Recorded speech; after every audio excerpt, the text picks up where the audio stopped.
नमस्कार, मी प्रणाली भोसले. माझे कोकणच्या प्राईम टाइम बुलेटिनमध्ये आपल्या सर्वांचं मनपूर्वक स्वागत करते. बुलेटिनला सुरुवात करण्याआधी पाहूयात हेडलाईन्स.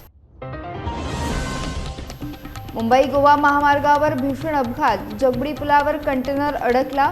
दैव बलवत्तर म्हणून मोठी दुर्घटना टळली.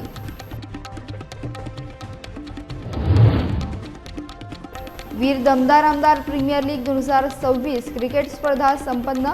बक्षिसांची भव्य उधळण. पेणमध्ये मनसेचे भव्य रक्तदान शिबिर. महाराष्ट्र सैनिकांचा उत्स्फूर्त प्रतिसाद. पेणमध्ये मनसेचे सामाजिक उपक्रम. आणि खेडमध्ये आंबेडकर जयंतीचे नियोजन. कॅन्डल मार्च आणि भव्य मिरवणूक. मोफत आरोग्य शिबिराचे आयोजन. पाहुयात सविस्तर वृत्त. मुंबई गोवा महामार्गावरील खेड तालुक्यातील भरणी नाका येथे जगबुडी नदीच्या पुलावर भीषण अपघात घडला. आज सकाळी 7च्या सुमारास गोव्याहून मुंबईच्या दिशेने जाणाऱ्या मालवाहू कंटेनरवरील चालकाचे नियंत्रण सुटल्याने कंटेनर दुभाजक तोडून 2 पुलांच्या मधोमध अडकला. या अपघातात कंटेनर अर्धा नदीच्या दिशेने झुकला होता. दैव बलवत्तर म्हणून मोठी दुर्घटना टळली. अन्यथा कंटेनर थेट सुमारे 200 फूट खोल जगबुडी नदीत कोसळला असता. घटनेची माहिती मिळताच पोलिसांनी तात्काळ घटनास्थळी धाव घेत क्रेनच्या साहाय्याने अडकलेला कंटेनर सुरक्षित बाहेर काढला. या अपघातात कंटेनर चालक किरकोळ जखमी झाला असून त्याला उपचारासाठी हलवण्यात आले आहे. दरम्यान कंटेनर काढण्याच्या कामादरम्यान मुंबई गोवा महामार्गावरील एक लेन सुमारे 1.5 तास बंद ठेवावी लागली होती. या पुलावरील आठवड्यातील हा दुसरा भीषण अपघात ठरला आहे. खेड तालुक्यात भारतरत्न डॉक्टर बाबासाहेब आंबेडकर यांच्या 135व्या जयंतीनिमित्त विविध सामाजिक, सांस्कृतिक आणि प्रबोधनात्मक कार्यक्रमांचं आयोजन करण्यात आलं आहे. खेड तालुका बौद्ध समाज सेवा संघाच्या वतीने आयोजित या कार्यक्रमांची माहिती पत्रकार परिषदेत देण्यात आली. 13 एप्रिल रोजी रात्री 11 ते 12 दरम्यान कॅन्डल मार्च काढून डॉक्टर बाबासाहेब आंबेडकरांना अभिवादन करण्यात येणार आहे. 14 एप्रिल रोजी सकाळी जिजामाता उद्यान येथे धम्मध्वजारोहण, संविधान उद्देशिकेचे वाचन आणि बुद्ध पूजा पाठ होणार आहे. त्यानंतर शहरातून भव्य मिरवणूक काढण्यात येणार असून मोठ्या संख्येने नागरिक सहभागी होण्याची अपेक्षा आहे. दुपारी भोजनदान, प्रबोधनात्मक व्याख्यान आणि रात्री कव्वाली गायनाचा कार्यक्रम आयोजित करण्यात आला. याचबरोबर मोफत आरोग्य तपासणी शिबिराचे आयोजन करण्यात आले आहे. या कार्यक्रमांना नागरिकांनी मोठ्या संख्येने उपस्थित राहावे असे आवाहन आयोजकांनी केले आहे. सर्वांना सविनय जय. खेड तालुका बौद्ध समाज सेवा संघ या संघाच्या विद्यमाने भारतरत्न डॉक्टर बाबासाहेब आंबेडकर यांचा 135वा जयंती महोत्सव अतिशय भव्य आणि दिव्य स्वरूपामध्ये साजरा करत असताना संपूर्ण भीम अनुयायी मुंबईपासून गावापर्यंत या ठिकाणी या उत्सवामध्ये दिनांक 13 एप्रिल रोजी अभिवादन करण्यासाठी बाबासाहेब आंबेडकर यांच्या पुतळ्याला खाम तळाव येथे जिजामाता उद्यानामध्ये रात्री 12 वाजता अभिवादन करणार आहे. आणि ते करत असताना त्यानंतर जो काही सांस्कृतिक कार्यक्रम असतो, एक सामाजिक संघटनेच्या माध्यमातून एक संगीताचा कार्यक्रम असतो, तो झाल्यानंतर सकाळी या ठिकाणी आंबेडकर भवनमध्ये त्रिसरण पंचशील होतं आणि त्रिसरण पंचशील ग्रहण केल्यानंतर भव्य आणि दिव्य अशी ही मिरवणूक निघते. या मिरवणुकीमध्ये सर्व वयोगटातील सर्व तरुणी आणि सर्व कार्यकर्ते सहभागी झालेले असतात. आणि ही मिरवणूक इथून या ठिकाणातून डॉक्टर बाबासाहेब आंबेडकर भवन ते जिजामाता उद्यान या ठिकाणी दुपारी 2 वाजता मिरवणूक पोहोचते. बाबासाहेबांना तिथे अभिवादन केलं जातं पुन्हा एकदा. त्यानंतर त्या मिरवणुकीचं सभेमध्ये सांगता होते. सभेमध्ये अतिशय समाजाला उपयोगी असं समाजाचं प्रबोधन केलं जातं. अतिशय नामवंत वक्त्यांना बोलून तिथे बाबासाहेबांबद्दल आणि संपूर्ण समाजाला अशी चांगला संदेश दिला जातो. मान्यवरांचं स्वागत आणि सत्कार केला जातो. त्यानंतर संध्याकाळी या ठिकाणी कव्वालीचा जो मनोरंजनाचा कार्यक्रम आहे तो देखील अतिशय चांगल्या पद्धतीने कार्यक्रम आयोजित केलेला असतो. या कार्यक्रमाला या समाजातील संपूर्ण तळागाळातील सगळ्यांनी सहकार्य केलेलं आहे. आणि या समाजाच्या सहकार्यातून असा भव्य आणि दिव्य हा कार्यक्रम होत असतो. या कार्यक्रमाचं औचित्य साधून इथली युवा समिती असेल, महिला समिती असेल, मुंबईची समिती असेल, ग्रामीण समिती असेल यांनी अतिशय हिरिरीने भाग घेऊन या कार्यक्रमाला ऊर्जा दिलेली आहे. त्यांचा सहभाग अतिशय मोलाचा आहे. खेड तालुका बौद्ध समाज सेवा संघ या संघाचा अध्यक्ष म्हणून आज या ठिकाणी सर्व पत्रकार बंधूंचे मी हार्दिक स्वागत करतो आणि बाबासाहेब आंबेडकर यांचा हा जयंती महोत्सव आपण या संपूर्ण खेडवासियांना नव्हे संपूर्ण कोकणाला अतिशय आदर्श तालुका असा हा संदेश पोचावा, जेणेकरून बाबासाहेब आंबेडकर हे आपले सगळ्यांचे आहेत आणि त्यांचं जे कार्य आहे या संपूर्ण देशात नव्हे तर संपूर्ण जगात अजरामर राहील असं हे बाबासाहेबांचं कार्य आहे. आपण बाबासाहेबांच्या जयंतीच्या माध्यमातून लोकांपर्यंत पोचवावं अशी मी सगळ्यांना या जयंती दिनातून सगळ्यांना हार्दिक मंगलकामना व्यक्त करतो, हार्दिक शुभेच्छा देतो आणि माझी मनोगत संपवतो. नमो बुद्धाय, जय. रोहा तालुक्यात आमदार महेंद्र दळवी यांच्या MD ग्रुप फाउंडेशनच्या वतीने आयोजित वीर दमदार आमदार प्रीमियर लीग 2026 ही भव्य क्रिकेट स्पर्धा 5 एप्रिल ते 11 एप्रिल दरम्यान उत्साहात पार पडली. लोणारे अलिबाग येथील तलवार क्रीडांगणावर रंगलेल्या या स्पर्धेला दररोज तब्बल 10,000हून अधिक क्रिकेटप्रेमींनी उपस्थिती लावली. रात्री उशिरापर्यंत सुरू असलेल्या सामन्यांमुळे परिसरात उत्सवाचे आणि जल्लोषाचे वातावरण निर्माण झाले होते. विविध राजकीय पक्षांचे प्रतिनिधी, स्थानिक नेते आणि क्रीडाप्रेमी नागरिक मोठ्या संख्येने उपस्थित राहून सामन्यांचा आनंद घेत होते. या स्पर्धेचे मुख्य आकर्षण म्हणजे बक्षिसांची भव्य उधळण करण्यात आली. विजेत्या संघाला तब्बल 5.5 लाख रुपये रोख पारितोषिक देण्यात आले, तर विजेत्या संघ मालकांना महिंद्रा थार आणि जिग्नी सारख्या आकर्षक गाड्यांनी सन्मानित करण्यात आले. याशिवाय उत्कृष्ट खेळाडूंना बाईक, चारचाकी वाहनांसह विविध आकर्षक बक्षिसे देण्यात आली. Man of the match, best batsman, best bowler आणि बेस्ट प्लेयर यांसारख्या पुरस्कारांसाठी देखील विशेष बक्षिसांची घोषणा करण्यात आली होती. त्यामुळे स्पर्धेची रंगत अधिकच वाढली. या स्पर्धेत स्थानिक खेळाडूंसोबतच उच्चस्तरीय क्रिकेटपटूंनी सहभाग घेतल्याने सामने अधिक चुरशीचे झाले.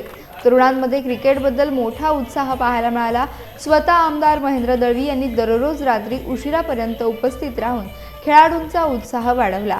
जनतेने दिलेल्या पाठिंब्याबद्दल कृतज्ञता व्यक्त करत भविष्यात अशा अधिक नाविन्यपूर्ण उपक्रमांचे आयोजन करण्याचा निर्धार त्यांनी व्यक्त केला. या स्पर्धेमुळे लोणारे परिसराला यात्रेचे स्वरूप प्राप्त झाले होते. पुढील वर्षी संपूर्ण रायगड जिल्ह्यातील संघांना सहभागी करून घेण्याची घोषणा देखील आमदार महेंद्र दळवी यांनी केली. MD ग्रुपच्या सदस्यांनी अथक मेहनत घेत हा कार्यक्रम यशस्वी केल्याबद्दल आमदार दळवी यांनी आयोजक, खेळाडू, संघ मालक, पंच आणि उपस्थित क्रीडाप्रेमींचे आभार मानले. MD फाउंडेशन आयोजित वीर दमदार आमदार प्रीमियर लीग पर्व 3 अतिशय सुंदररित्या हा समारोप झाला. खरं तर 5 ते 11 सलग 7 दिवस ही खूप मोठी टुर्नामेंट टेनिस क्रिकेटची त्या ठिकाणी साजरी झाली. तर याचं सगळ्यात जास्त श्रेय MD फाउंडेशनचे जे कर्ते सगळे आहेत, जे कार्यकर्ते आहेत, यांनी खूप अथक मेहनत घेतली आणि त्या माध्यमातून पूर्ण स्टेडियम, हे स्टेज असेल, ग्राउंड असेल, गेल्या 2 महिन्यासुद्धा त्यांनी खूप प्रयत्न करून हे ग्राउंड आणि याची निर्मिती केली. आणि विशेषतः अंकुशा त्यांचे सर्व सहकारी असतील, माझी सून त्या ठिकाणी आदिती असेल, या सगळ्यांची अथक मेहनत आहे. आणि अतिशय सुंदररित्या मागच्या वर्षी जे प्राईज आपण घोषित केलं ते त्याचप्रमाणे आपण 4 व्हीलर थार आपण या ठिकाणी संघ मालकाला दिली आहे. मालिका वीराला आपण जिमी गाडी दिलेली आहे. आणि आनंद निश्चित आहे की जी मालिका वीर जो प्राप्त खेळाडू आहे तो अतिशय गरीब घराण्यात आलेला आहे आणि त्याचा खूप छान आनंद मला निश्चित आहे की त्याची मेहनत खऱ्या अर्थाने कामी आली. अर्थात ही संपूर्ण लीग किंवा महाराष्ट्र किंवा देश बघतो, कारण सतत याच्यामध्ये आपण प्रगती करत गेलो. पहिल्या वर्षी, दुसऱ्या वर्षी, तिसऱ्या वर्षी आता आपण बघितलं की अतिशय सुंदररित्या आयोजन केलं आणि सगळ्यांचं सहकार्य मला लागलं. खेळाडूपासून कार्यकर्ते माझे असतील, पक्षाचे पदाधिकारी असतील, सगळ्यांचं मला याच्यामध्ये सहकार्य लागलं आणि अतिशय सुंदररित्या ही आज टुर्नामेंट पूर्ण होताना आनंद निश्चित आहे. खरं तर नवोदित खेळाडूंना एक व्यासपीठ क्रिकेटचं निर्माण करून देण्याचा हा माझा प्रयत्न निश्चित आहे. येणाऱ्या पुढच्या काळामध्ये देखील अशाच पद्धतीची एक मोठी स्पर्धा या ठिकाणी आपण आयोजित करणार आहोत. दरवर्षी काहीतरी नवीन आपण करण्याचा प्रयत्न करतो आणि वेगवेगळ्या खेळाडूंना संधी निर्माण करून देतो. तर ही माझ्या विधानसभा मतदारसंघ मर्यादित आहे, अलिबाग, मूळ, रोहा. कदाचित आयोजकांना विचारेन मी सगळ्यांना आणि त्या माध्यमातून पुढल्या वर्षी कशा पद्धती जिल्हास्तरीय घ्यायची आहे किंवा अगदी राज्यस्तरीय घ्यायची आहे त्या पद्धतीने स्पर्धा पुढल्या गेली जाईल. पण खऱ्या अर्थाने प्रत्येक खेळावर आपण प्रेम करणारा मी एक कार्यकर्ता आहे. त्यामुळे लहानपणापासून आत्तापर्यंत आवड निर्माण झालेली आहे आणि लोकांना देण्याची दान असणारा मी कार्यकर्ता आहे. लोकांनी 2 वेळेला आमदार म्हणून बनवताना भरभरून दिलं आहे आणि त्याचं देणं लागतं आणि मग या खेळाच्या माध्यमातून देण्याचा मी प्रामाणिक प्रयत्न करतो. आणि म्हणून कबड्डी असेल, क्रिकेट असेल, शूटिंग असेल, बैलगाडी असेल, या सगळ्याच खेळांना अतिशय मनापासून मी प्रेम करणारे कार्यकर्ता आहे. आणि म्हणून खेळावरती प्रेम करणारा कार्यकर्ता असल्यामुळे अशा एवढ्या भव्य दिव्य आज या ठिकाणी स्पर्धा पार पडताना आनंद निश्चित आहे. पण या सगळ्याचं श्रेय या आयोजकांना जातं. आणि एम डी फाउंडेशन जे करतात ते कार्यकर्ते आहेत त्यांची अथक मेहनत खरं तर या ठिकाणी योग्य ठरते. पनवेल शहरात SIR अंतर्गत आयोजित कार्यशाळेला माजी खासदार किरीट सोमय्या यांची प्रमुख उपस्थिती लाभली. भारतीय जनता पार्टीच्या वतीने आयोजित या कार्यशाळेत मतदार यादी शुद्धीकरण, संघटन बळकटीकरण आणि निवडणूक पारदर्शकतेवर विशेष भर देण्यात आला. यावेळी आमदार प्रशांत ठाकूर, स्थानिक पदाधिकारी, कार्यकर्ते आणि नागरिक मोठ्या संख्येने उपस्थित होते. कार्यशाळेत बोलताना किरीट सोमय्या यांनी दुबार मतदार आणि बोगस मतदार शोधण्यासाठी विशेष मोहीम राबवली जाणार असल्याचं सांगितलं. निवडणूक प्रक्रिया पारदर्शक ठेवण्यासाठी मतदार यादी शुद्धीकरण आवश्यक असल्याचे त्यांनी स्पष्ट केले. तसेच कार्यकर्त्यांनी प्रत्येक नागरिकांपर्यंत पोहोचत संघटन मजबूत करण्याचे आवाहन केले. पनवेल मतदार ही महाराष्ट्रातली एक सगळ्यात मोठी विधानसभा झालेली आहे. पण त्यात 2010 नंतर जे हजारो असे मतदार यांची नावं दिसत आहे की ज्यांचं मूळ काय आहे हे शोधायचं काम या SIR दरम्यान होणार आहे. ज्या मतदारांचं नाव मतदार यादीत आहे पण त्यांचा पूर्व इतिहास दिसत नाही अशी सगळी नावं कापली जाणार. महाराष्ट्राच्या मतदार यादीतून किमान 50 लाख बांगलादेशीची नावं कट होणार. पश्चिम बंगालच्या मतदार यादीतून 90 लाख डिलीट. महाराष्ट्रात पण 50 लाख बांगलादेशीची नावं. आम्ही पुढच्या आठवड्यात आसपास असे हजारो बेकायदेशीर घुसखोर आलेले आहेत. त्याची पाहणी करायला मी आणि आमदार प्रशांत ठाकूर जाणार आहोत. पनवेल विधानसभेत खासदार तो मुंब्रा कलवा तो या सगळ्या ठिकाणी हजारो बांगलादेशी आहे. त्याचे शोध घ्यायचं काम आम्ही सुरू केलं आहे. मागे दादा आपण वलभ गावात मध्ये देखील आला होता, दौरा केला होता. आणि 2 गोष्टी झालेल्या आहेत. आपल्याला माहित आहे की पनवेलच्या एका गावात जवळजवळ 26 बोगस जन्म नोंदणी झालेल्या आहेत. ते या SIR साठीच आहे. बोगस जन्म प्रमाणपत्र वापरायचं देवेंद्र फडणवीस यांनी यासाठी. आता सगळ्या ज्यांनी बोगस पुरावे या SIR मध्ये देणार तो 3 वर्षासाठी जेलमध्ये जाणार. आज आम्ही सांगितलंय की एक जसं पश्चिम बंगालमध्ये 90 लाख डिलीट झाले. 28 लाख जे चॅलेंज केलं होतं ममता बॅनर्जीने ते एकही व्यक्ती त्यांचे वडील इथे जन्माला आले होते त्यांचं मतदान कोणी देऊ शकले नाही कागद. तेच काम पनवेल विधानसभेत आपण एक बांगलादेशीचं नाव मतदार यादीतून कापण्याचं काम म्हणजे SIR. ओके. पेण शहरात महाराष्ट्र नवनिर्माण सेनेच्या वतीने भव्य रक्तदान शिबिराचे आयोजन करण्यात आले. या सामाजिक उपक्रमाला महाराष्ट्र सैनिकांसह नागरिकांचा उत्स्फूर्त प्रतिसाद मिळाला.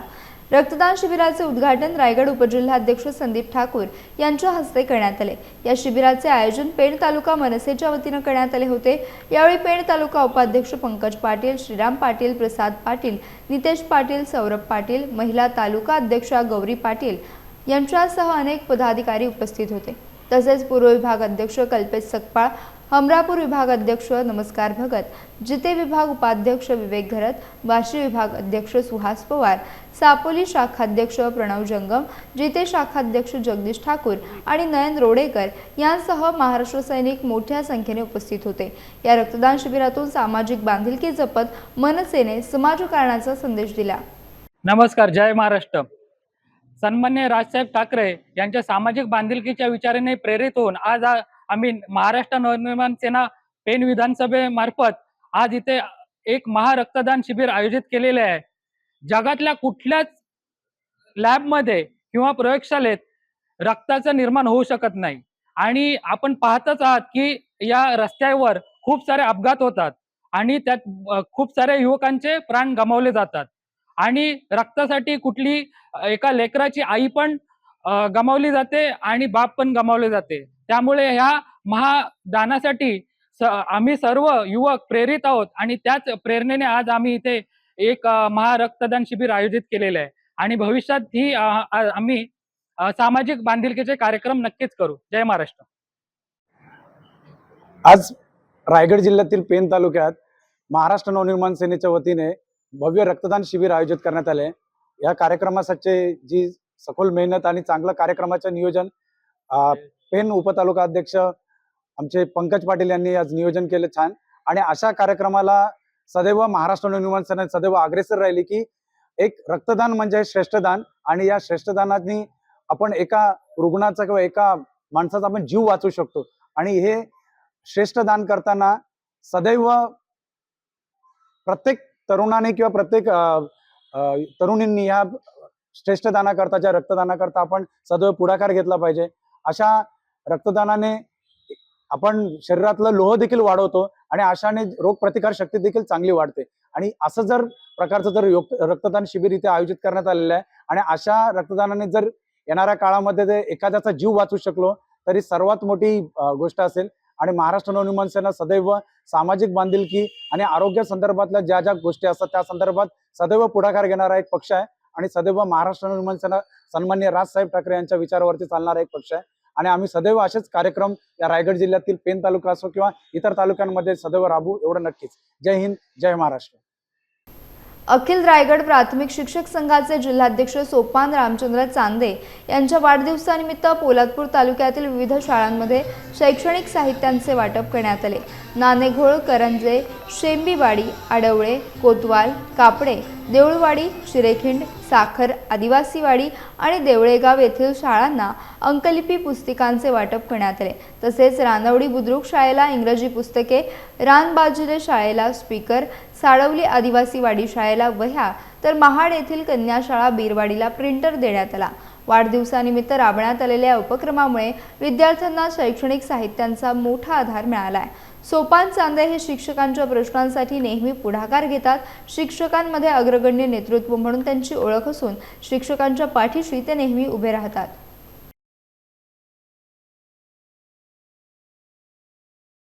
खेडचे माजी नगराध्यक्ष नागेश तोडकरी यांचे पुत्र सिद्धेश तोडकरी यांचे अल्पशा आजाराने अकस्मात दुःखद निधन झाले. त्यांच्या निधनाची बातमी समजताच खेड शहरासह परिसरात शोककळा पसरली. सिद्धेश तोडकरी हे शिवसेना नेते रामदास कदम आणि मंत्री योगेश कदम यांचे विश्वासू सहकारी म्हणून ओळखले जात होते. सामाजिक राजकीय क्षेत्रात सक्रिय असलेल्या सिद्धेश तोडकरी यांनी अनेक उपक्रमांमध्ये सहभाग घेतला होता. त्यांच्या अकाली निधनामुळे शिवसैनिकांसह मित्रपरिवारात हळहळ व्यक्त केली जाते. त्यांच्या पश्चात कुटुंबीय, नातेवाईक आणि मोठा मित्रपरिवार आहे. सिद्धेश तोडकरी यांच्या आत्म्यास चिरशांती लाभो अशी भावना सर्व स्तरातून व्यक्त होते. अजय शांताराम बिरवटकर आणि प्रशांत शांताराम बिरवटकर यांच्या मातोश्री श्रीमती अनुसया शांताराम बिरवटकर यांचे शनिवारी 11 एप्रिल रोजी रात्री 9 वाजता मुंबई येथे निधन झाले. त्यांच्या निधनाने बिरवटकर कुटुंबावर शोककळा पसरली असून परिसरात हळहळ व्यक्त केली जाते. त्या सर्वांच्या परिचयातील प्रेमळ आणि जिव्हाळ्याच्या व्यक्तिमत्व म्हणून ओळखल्या जात होत्या. त्यांच्यावर भोईवाडा स्मशानभूमी येथे अंत्यसंस्कार करण्यात आले. त्यांच्या पश्चात मुलं, कुटुंबीय आणि नातेवाईक असा मोठा परिवार आहे. त्यांच्या निधनाने परिसरात शोककळा पसरली असून अनेकांकडून श्रद्धांजली वाहण्यात येते. याचा बुलेटिनमध्ये वेळ झाली. इथेच थांबण्याची. भेटूयात नवीन बुलेटिनसह. तोपर्यंत तुम्ही कुठेही जाऊ नका. पाहत राहा फक्त माझे कोकण.